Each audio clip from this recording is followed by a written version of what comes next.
نبی پاک صلی اللہ علیہ وسلم نے نا قرب قیامت کی علامتوں میں سے ایک علامت یہ بیان کی تھی کہ جو اگلے ہوں گے وہ پچھلوں پر لعنت کریں گے معاذ اللہ۔ تو پلاننگ کی گئی، چونکہ امت میں ہمیشہ خیر تھی، منصوبہ بندی کی گئی، صحابہ سے لے کر کام شروع کیا گیا، اور داتا صاحب تک، اور داتا صاحب سے لے کر اعلیٰ حضرت تک، ہر صوفی کے بارے میں، ہر درویش کے بارے میں، حتیٰ کہ صحابہ اور اہل بیت کے بارے میں بھی لوگوں کے ذہن میں باتیں پیدا کرنے کی کوشش کی گئی، اس لیے کہ غلام اتنا برا نہیں ہوتا جو کسی کا ملازم ہو، وہ اتنا تنگ نہیں ہوتا جتنا مشکوک آدمی تنگ ہوتا ہے کہ پتہ نہیں صحیح ہے کہ نہیں، پتہ نہیں ٹھیک ہے کہ نہیں۔ یہ جو لوگ ڈبل مائنڈڈ ہوتے ہیں نا، اس کو چھوڑ دیں گے، صحیح چل رہا ہے، آپ تشریف رکھیں، آپ بیٹھ جائیں، اللہ خوش رکھے۔ گرمی جو ہے وہ سب کے لیے ہی ہے، اب آپ تشریف رکھیں اور مجھے موقع دیں، بات کر دیں۔ بھائیو، شک پیدا کیے جاتے ہیں۔ ایک بات آپ نے اچھی طرح اپنے ذہن میں رکھ لینی ہے کہ کتاب و سنت میں نا ایک پورا باب ہے، ایک دو حدیث نہیں، احادیث مبارکہ میں پورا چیپٹر ہے، پورا باب۔ ادھر دیکھو نوجوانوں، کیا کہنے لگا ہوں، ایک پورا باب ہے جس میں ہمیں حکم دیا گیا ہے کہ تم نے کچھ لوگوں سے نفرت کرنی ہے اللہ کی رضا کے لیے، اور کچھ لوگوں سے محبت کرنی ہے فقط اللہ کی رضا کے لیے۔ ایک دو تین نہیں، پورا باب ہے، اللہ کی رضا کے لیے پیار کرنا ہے۔ اپنا ذہن بنا لیں کہ ہم نے تشکیک کی طرف نہیں جانا، شک کی طرف نہیں جانا۔ اگر ہم تھوڑا سا یقین کا سفر حاصل کریں نا، یقین کا، آپ کی اپنی بات بھی اپنے اوپر اثر کرتی ہے۔ اگر آپ خود بھی بول کے کہیں نا، چھوڑ یار تو کیا فضول بات کر رہا ہے، یہ میرے نبی پاک کی امت ہے، یہ ہو سکتا ہے کہ اس امت سے خیر ختم ہو جائے، تو غلط بات کر رہا ہے، آپ کی اپنی بات بھی آپ کے اوپر اثر کرے گی۔ آپ خود بھی یہ بولیاں بولیں کہ وہ خدا کے بندو، تم کہیں بیٹھ کے غلط تحقیق کر رہے ہو، وہ جو صحابہ تھے نا، انہیں تو حضور سے ڈائریکٹ فیض لیا تھا۔ وہ جو حضور علیہ الصلوۃ والسلام کے اہل بیت تھے، انہوں نے تو آغوش رحمت میں بیٹھ کر تربیت لی تھی۔ آپ کہیں کہ اولیاء اللہ کتاب و سنت کی امین تھے، وہ کیسے بددیانتی کریں گے؟ وہ تو امین تھے، دیانتداری کے ساتھ گھر بار چھوڑ کے تبلیغ کے لیے نکلے تھے۔ آپ رونے والی کو بات سنانے لگے نا کسی کو، دکھ والی، تو آپ پہلے خود رو پڑتے ہیں، اور آپ کے ذہن میں بیٹھ جائے نا میں ہنسنے والی بات کرنے لگا ہوں، تو بات سنانے سے پہلے بندہ خود ہنس پڑتا ہے۔ اس کا مطلب ہے دوسرے کی تقریری اثر نہیں کرتی، اپنی بات بھی اپنے اوپر اثر کرتی۔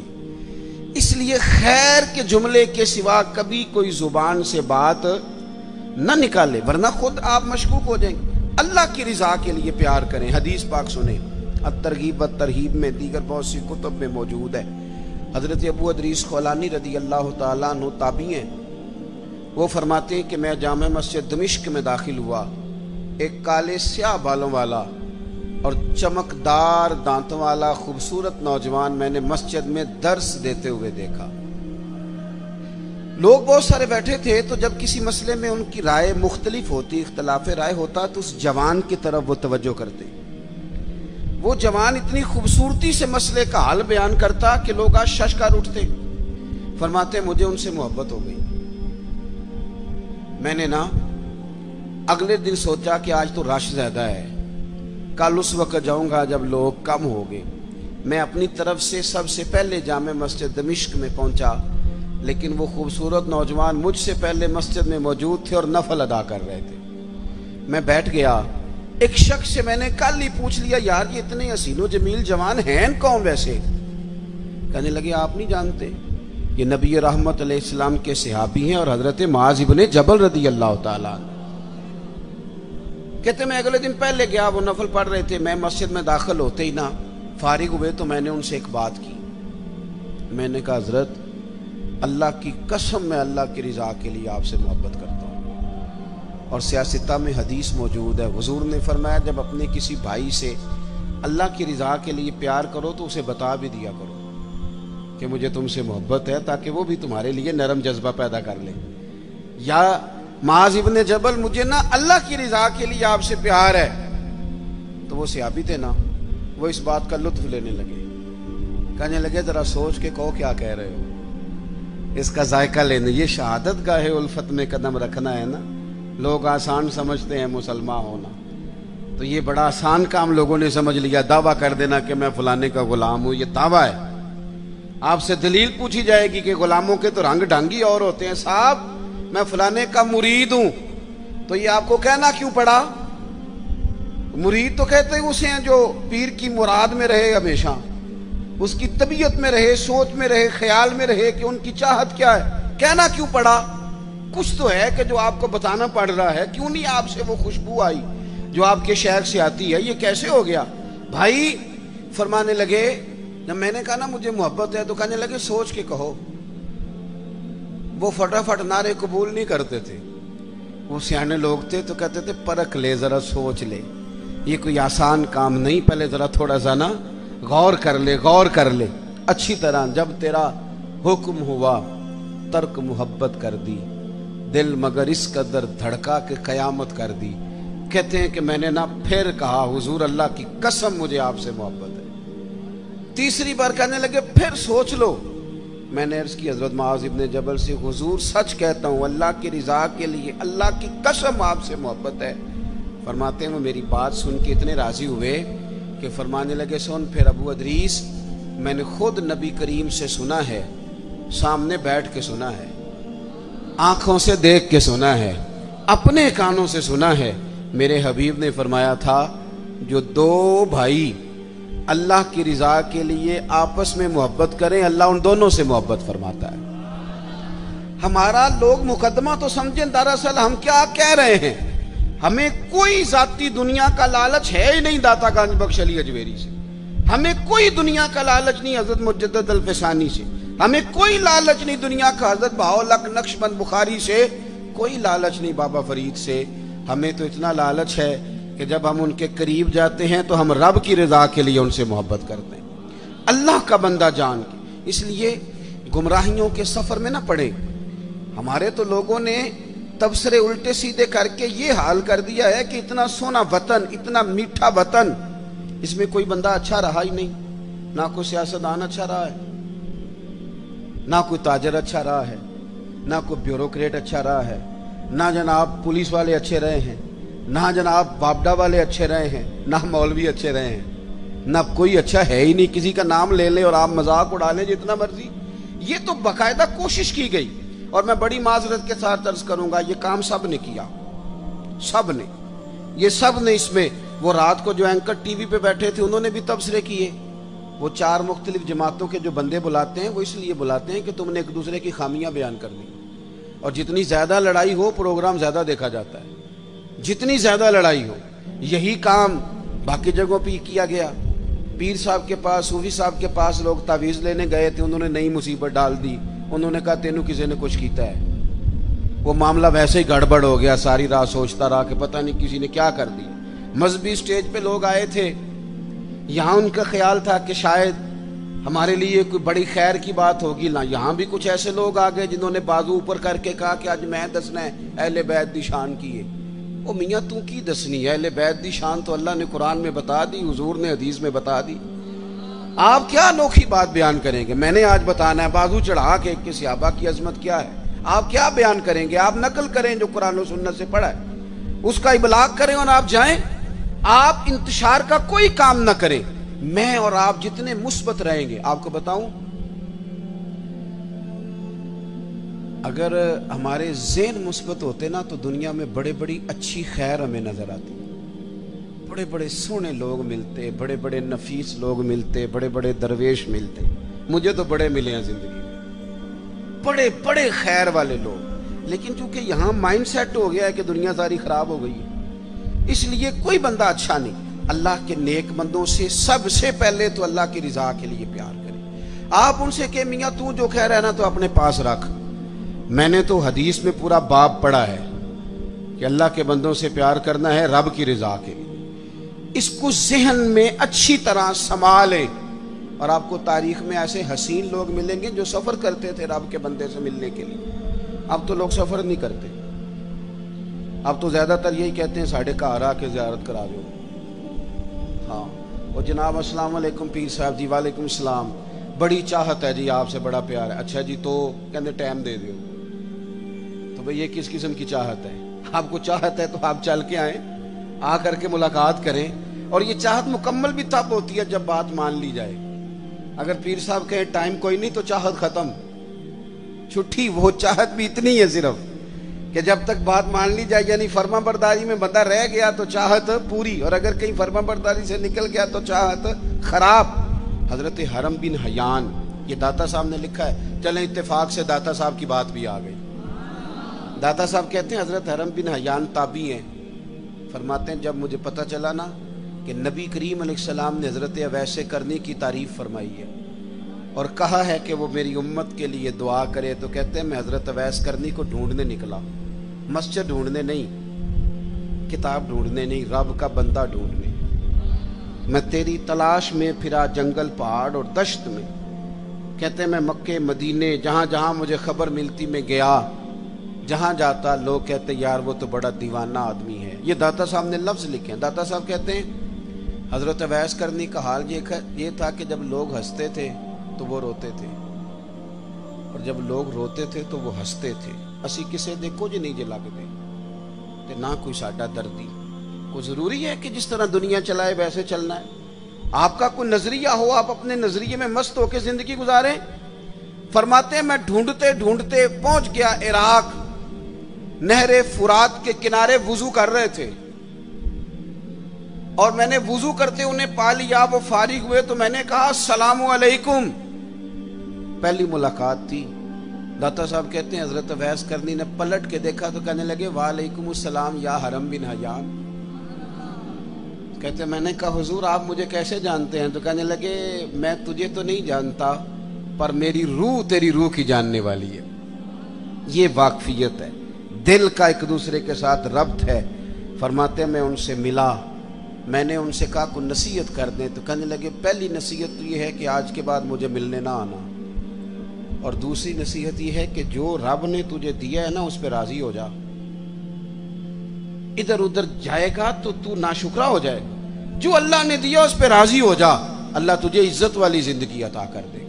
اللہ کے بندوں سے فقط اللہ کی رضا کے لیے، رب کی رضا کے لیے پیار کرے۔ دوسری بات، ہمارے یہ جو صوفیات تھے نا، اولیات تھے، یہ نظریاتی لوگ تھے، فکری لوگ تھے۔ جو فکری آدمی ہوتا ہے نا، نظریاتی بندہ، وہ زمانے کے مطابق نہیں چلتا، نظریے کے مطابق چلتا ہے۔ میں نے قرآن مجید کی آیت پڑھی ہے، اللہ فرماتے ہیں یجاہدون فی سبیل اللہ، اللہ کے بندے اللہ کے راستے میں جہاد کرتے ہیں۔ یہ نوجوان ذرا میری بات پہ توجہ کریں، یہ کہتے ہیں کہ شاید بندہ وہ ٹھیک ہوتا ہے جس کی مخالفت کوئی نہ کرے۔ رب فرماتے ہیں یجاہدون فی سبیل اللہ، وہ اللہ کے راستے میں جہاد کرتے ہیں۔ تو پھر کچھ لوگ ان کی ملامت کرتے ہیں، کچھ لوگوں کو اچھا نہیں لگتا دین کی تبلیغ کرنا، وہ انہیں برا بھی کہتے ہیں۔ رب فرماتے ہیں وَلَا يَخَافُونَ لَوْمَةَ لَائِمٍ، وہ کسی برا کہنے والے کی بات کی پرواہ نہیں کرتے۔ لوگ ملامت کرتے ہیں پر وہ پرواہ، تو یہ کون ہے؟ رب فرماتے ہیں ذَلِكَ فَضْلُ اللَّهِ، یہ وہ ہیں جن پر اللہ کا فضل ہے، اور یؤتیہ من یشاء، یہ وہ فضل ہے جسے رب چاہتا ہے عطا کرتا ہے۔ ہمارے بزرگوں نے کام کیا، لوگوں کو، چونکہ اصل میں نا نظریاتی ہونا کام بڑا مشکل ہے۔ نظریاتی کسے کہتے ہیں؟ میں آپ کی اور اپنی سمجھ کے مطابق ایک بات عرض کرتا ہوں۔ بندہ پیر صاحب کے پاس گیا، اس نے کہا حضرت صاحب میں نے سارے ڈاکٹروں سے ملاقات کر لی ہے، رپورٹیں ٹھیک ہیں، حکیم سارے میں نے چیک کر لیے ہیں، معاملات ٹھیک ہیں، دم دروز تویز دربار آستانہ ہر جگہ ہو آیا ہوں، پر میرے گھر اولاد نہیں ہوتی۔ اب آپ کو کامل پیر سمجھ کے آیا ہوں، آپ کوئی تویز کریں کہ کام ہو جائے، یہ اچھی بات ہے، اللہ کے بندے کو دعا کرنی چاہیے، پر نظریہ کیا ہے؟ نظریہ یہ ہے کہ رب کا بندہ اسے قائل کرے کہ اگر اللہ کا تیرے بارے میں فیصلہ یہ ہے نا کہ تیرے گھر میں اولاد نہیں ہونی چاہیے، تو پھر تو رب کے فیصلے پہ راضی رہے۔ یہ نظریہ ہے۔ یہ لوگ نظریاتی تھے، یہ لوگوں کو قائل کرتے تھے کہ نظریاتی مسلمان بنو، فکری۔ اگر اللہ چاہتا ہے میں بیمار رہوں تو ٹھیک ہے، پھر جس حال میں رب راضی اس حال میں رب کا بندہ راضی۔ اگر اللہ چاہتا ہے میرا عروج نہ ہو میرا عروج، مجھے تھوڑے لوگ جانے، تو جس حال میں رب رکھے مجھے اس حال میں رہنا چاہیے. میں آپ کو اپنے سمیت ڈھیروں لوگوں کی ایسی بات بتا سکتا ہوں جن میں ذاتی کوئی کمال نہیں. وہ اپنی خوبیاں تلاش کرتے ہیں تو سوائے صفر کے کچھ ہاتھ نہیں آتا, لیکن پتہ نہیں رب کیا کام لینا چاہتا ہے. وہ خود ہی نظام بناتا ہے, لے لیتا ہے. تو زندگی میں نظریات, ہمارے بزرگ نظریاتی تھے, عقیدے پکے تھے ان کے, کچی پکی باتیں نہیں. ایک بات داتا صاحب کی سنیں پہلے. داتا علی اجویری کہتے ہیں کہ ایک نا ملنگ بازار میں سودا لینے آیا, اور ان دنوں آیا جب قحط پڑا ہوا تھا.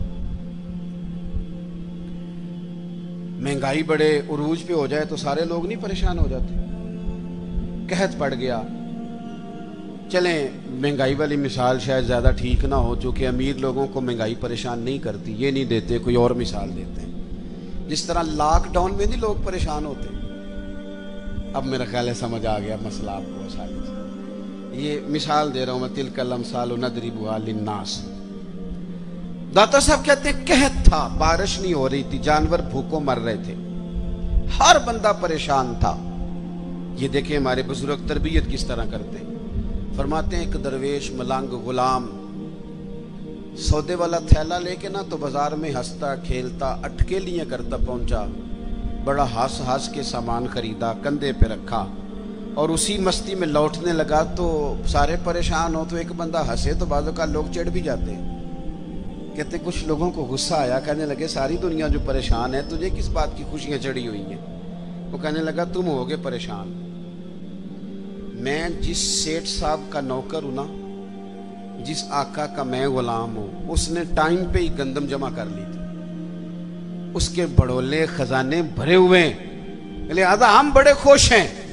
داتا صاحب عقیدہ مضبوط کرتے ہیں, نظریہ دیتے ہیں. داتا صاحب فرماتے ہیں لوگوں, جتنا اس غلام کو اپنے سیٹ کے, اپنے آقا کے خزانوں پہ یقین تھا نا, اگر اتنا ہی تجھے اور مجھے رب کے خزانوں پہ یقین ہو جائے نا, تو پھر ہر روز سویرے اٹھ کے ہم غربت کا رونا نہ روئیں. پھر ہر روز صبح اٹھ کے ہم یہ نہ کہیں کہ اوہو اس ملک کا کچھ نہیں بن سکتا, یہاں تو سب لوگ دھوکے باز. پھر ہر وقت مایوسی کی گفتگو نہ کریں. نظریاتی اگر ہو جائیں, اعلیٰ حضرت فاضل بریلوی نے کیا کیا, نظریہ ہی تو مضبوط کیا. لوگ کچی پکی باتیں کرنے لگ گئے تھے. کوئی کہتا تھا کہ اتنا علم حضور کو ہے تو اتنا نہیں ہے. کوئی کہتا تھا جناب اختیارات اتنے اللہ نے دیے ہیں تو اتنے نہیں دیے. اعلیٰ حضرت بریلوی کے زمانے میں کوئی کہتا تھا کہ پتہ نہیں حضور قبل نور میں حیات ہیں معاذ اللہ کے نہیں ہیں. کوئی شخص یہ کہنے لگ گیا تھا کہ جناب حضور کا خیال نماز میں آ جائے تو نماز نہیں ہوتی. اعلیٰ حضرت فاضل بریلوی فرمانے لگے کچی پکی باتیں کرتے ہو. جس محبوب کی محبت ایمان ہے, اس محبوب کے بارے میں شک پیدا کرتے ہو. آپ فرمانے لگے تم کہتے ہو رب نے اختیار دیا کہ نہیں, اور دیا تو کتنا دیا. فرمانے لگے ہم تو حضور کو رب کا شریک کہتے ہی نہیں, ہم تو حبیب کہتے ہیں. اور محب اور محبوب کا معاملہ اس طرح کا ہوتا ہے کہ میں تو مالک ہی کہوں گا, کیونکہ ہو مالک کے حبیب, یعنی محبوب و محب میں نہیں میرا تیرا. پھر آپ فرمانے لگے یہ کیسی بیوقوفوں والی بات ہے کہ نماز میں حضور کا خیال آ جائے تو نماز. کتنی ویسے کتنی آپ سادے انداز میں بھی اگر سمجھیں تو عجیب بات نہیں. آپ ذرا دعا پڑھیے جو نماز میں اختتام میں اکثر وہی دعا پڑھی جاتی ہے, وہ پڑھیے ربنا اغفر لی. کیا ترجمہ اس کا آتا ہے؟ آپ کو آتا ہے, میں کچھ نہیں کہوں گا, سنا دیں آپ, آتا ہے. پر میرے سنی دا ایڈا ہی مسئلہ ہے, کوئی گال آؤندی بھی ہوئے تاں بھی نہیں دستا, آندا ہے میں ایڈا پڑھیا ہی نہیں, اس سے آگے نہیں جاتا. ربنا اغفر لی کیا ترجمہ ہے؟ یا اللہ مجھے معاف فرما اور میرے. تو آپ کو تو نماز میں ابا جی کا بھی خیال آ رہا ہے, ٹوٹ گئی رہ گئی. اماں کا بھی خیال آ رہا ہے, ٹوٹ گئی کہ رہ گئی. عجیب نادان بات ہے نا. او خدا کے بندو, نماز میں تو یہودی عیسائی کی بات بھی آتی ہے. غیر المغضوب علیہم ولا الضالین کی تفسیر پڑھو نا, یہاں سے مراد یہودی اور عیسائی لکھے ہیں مفسرین. تو کافر کا خیال بھی آ رہا ہے. اور آپ جب کفار کے متعلق آیات پڑھیں گے تبت یدا ابی لہب و تب, یہ کیا تماشا ہوا, کتنی گھنونی سازش, اتنی غلط بات کہ جی فلانے کا خیال آ جائے تو ٹھیک ہے. اور پھر عجیب بات کرتے کہتے جی حضور کا ذرا تعظیم کے ساتھ آتا ہے تو ابا جی کا بے ادبی کے ساتھ آتا ہے, اماں کا بے ادبی کے ساتھ خیال آتا ہے. اعلیٰ حضرت فاضل بریلوی فرماتے ہیں تمہیں غلط فہمی ہو گئی ہے, تم تو نماز میں درود نہ پڑھو تو نماز نہیں ہوتی۔ او خدا کے بندو، اللہم صلی علی محمد وعلی آل محمد، تم کہتے ہو حضور کا خیال آ جائے تو نماز نہیں ہوتی، ہمارا خیال ہے کہ خیال نہ آئے تو نماز نہیں ہوتی، خیال نہ آئے تو نماز نہیں ہوتی۔ اس لیے انہوں نے پکے عقیدے، کچی پکی بات نہیں حضور قبر نور میں حیات ہیں کہ نہیں۔ میں آپ کو ایک بات بتاؤں، مدینہ شریف میں حاضری دینے کے حوالے سے نا ایک شخص نے تحقیق کی اور اس کی ریسرچ آئی تو اس نے کہا کہ میں سوچتا تھا لوگ سب سے زیادہ کہاں روتے ہیں، تو لوگ سب سے زیادہ مدینہ شریف جا کے روتے ہیں، بڑا روتے ہیں۔ بڑی امید ہے سرکار قدموں میں بلائیں گے، کرم کی جب نظر ہوگی مدینے ہم بھی جائیں گے، اور اگر جانا مدینے میں ہوا ہم غم کے ماروں کا تو مکینے گنبد خضرا کو حال دل سنائیں گے۔ وہاں جا کے لوگ روتے ہیں، تڑپتے ہیں۔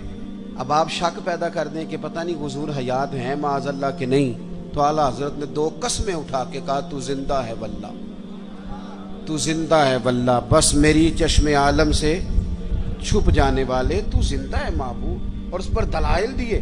تو میرے عزیز انہوں نے ہمارے عقیدے پکے کیے، پھر بھی اگر کوئی کچی پکی باتیں کرے، سویرے کچھ کہے، دوپہر کچھ کہے، شام کچھ کہے، تو وہ بندہ کمزور پڑا ہے، ورنہ ہماری فکری قیادت نے ہمیں دلائل سے، کتب سے، حوالہ جات سے مزین کیا۔ تیسری بات، اعلیٰ حضرت بریلوی کہتے ہیں علم کا شوق پیدا کرو۔ اعلیٰ حضرت خود مرید ہیں ایک سلسلے میں، اور مرید اس طرح کے ہیں کہ غلامی والے مرید ہیں۔ آج کل زیادہ تر لوگ مرید نہیں ہوتے، ناراض نہ ہونا، اگر کوئی پڑھا لکھا بندہ ہو تو وہ ویسے بھی مرید نہیں ہوتا، وہ اگر ہو کبھی تو خلیفہ ہی ہوتا ہے ڈائریکٹ، مرید نہیں ہوتا، مزاج نہیں، مرید ہونے کا مزاج نہیں، یہ طبیعت نہیں۔ آج کل لوگ شاگرد بھی نہیں ہوتے، ناراض ہو گئے آپ لوگ، ہو جائیں کوئی مسئلہ نہیں، میں نے تو ابھی چلے جانا ہے، ہو جائیں بے شک۔ آج کل لوگ شاگرد بھی اس طرح لگتا ہے کہ جس طرح کوئی امدادی کتاب نہیں ہوتی، اس طرح استاد سے کو تھوڑا سا نا گائیڈ لائن لیتے ہیں، ورنہ وہ شاگرد ہونے کو تیار نہیں ہے۔ میں صحیح بتاتا ہوں، بہت سارے شاگردوں کو میری ملاقات ہوتی ہے اور بعد میں وہ کہتے ہیں نا میں استاد جی کو بیٹھا سا، تو میں چونکہ دیہاتی آدمی ہوں، میرا 2 ڈنڈے لگانے کو بھی دل کرتا ہے، تجھے پتہ ہی نہیں استاد جی کے پاس کیسے آیا جایا کرتا ہے، تجھے خبر ہی کوئی نہیں۔ میں تجھے بتاؤں بریلی کے امام کیا بتاتے ہیں۔ حضرت عبداللہ ابن عباس کو نبی پاک صلی اللہ علیہ وسلم نے دعا دی تھی کہ اللہ تجھے فقاہت دے، دین کی سمجھ دے۔ حضور کی دعا سے بھی اللہ دے دیتا۔ حضور تو حضرت ابو ہریرہ کو خالی بظاہر خالی چلو بھر کے ڈال دے تو اللہ تعالیٰ اس سے قوت حافظہ دے دیتا ہے، تو یہاں تو دعا دی تھی، لیکن ان کا ذوق علمی کیا بنا، یہ اعلیٰ حضرت ملفوظات دیکھیے گا۔ وہ نا خاندان رسول کے چشم و چراغ ہو کے، حضور کے چچا زاد ہو کے، استاد کے دروازے پر جب پڑھنے جاتے تھے نا تو جا کے دروازے پہ دستک نہیں دیتے تھے، کہتے میں اپنے استاد کے دروازے پر کبھی حضرت ابی بن کعب کے پاس جاتا رضی اللہ تعالیٰ عنہ، کبھی حضرت زید بن ثابت کے پاس جاتا، میں جا کے باہر دروازے پہ بیٹھ جاتا، دستک نہیں دیتا تھا، ٹیلی فون نہیں کرتا تھا کہ پیر صاحب میں پہنچ گیا جی، ہار لے کے باہر آ جاؤ، باقاعدہ مرید صاحب آ گئے جلدی کر لیں، استاد جی میں کب سے باہر کھڑا ہوں، یہ انداز نہیں۔ فرماتے ہیں کہ میں دروازے میں بیٹھ جاتا اور کبھی کبھی بیٹھے بیٹھے تھک جاتا، دستک نہیں دینی، وہ خود آئیں گے تو دستک نہیں دینا۔ کہتے ہیں کبھی یوں بھی ہوتا کہ حضرت ابی بن کعب رضی اللہ تعالیٰ عنہ کا مکان کا دروازہ چونکہ صحرا میں کھلتا تھا تو ٹھنڈی ہوائیں مدینہ چومنے آتی تو ریت کے مقدس ذرے اڑ کے میرے بالوں میں بھی پڑ جاتے، لیکن میں دستک نہیں دیتا تھا۔ استاذ مردی سے باہر آتے تھے اور جب وہ آ جاتے تو پھر میں جھولی پھیلا کے کہتا میں آپ سے رسول پاک کی حدیثیں سننے آیا۔ حضرت زید بن ثابت سے حضرت عبداللہ ابن عباس نے حدیث کا سماع کیا تھا، ان سے روایت لی تھی۔ اعلیٰ حضرت فرماتے ایک دن گھوڑے پہ بیٹھ کے حضرت زید بن ثابت آ رہے تھے تو ضرورت کوئی نہیں تھی کیونکہ انہوں نے لگام تھامی ہے، گھوڑا چل رہا ہے، لیکن یہ بتانے کے لیے کہ میں شاگرد ہوں، یہ بتانے۔ میں کبھی اتنا مصروف نہیں تھا زندگی میں جب آج کل اتنا مصروف ہوا ہوں۔ کل میں نے ظہر کے بعد اسلام آباد سے کوئی 1 گھنٹہ اوپر پہاڑیوں پہ تھا میں، اور آج میں ظہر کے بعد آپ کے پاس ہوں، ابھی مجھے گوجرا جانا ہے اور پھر رات کو وہاں سے واپس لوٹنا ہے، اور کل ظہر کے بعد مجھے خانے وال پہنچنا ہے۔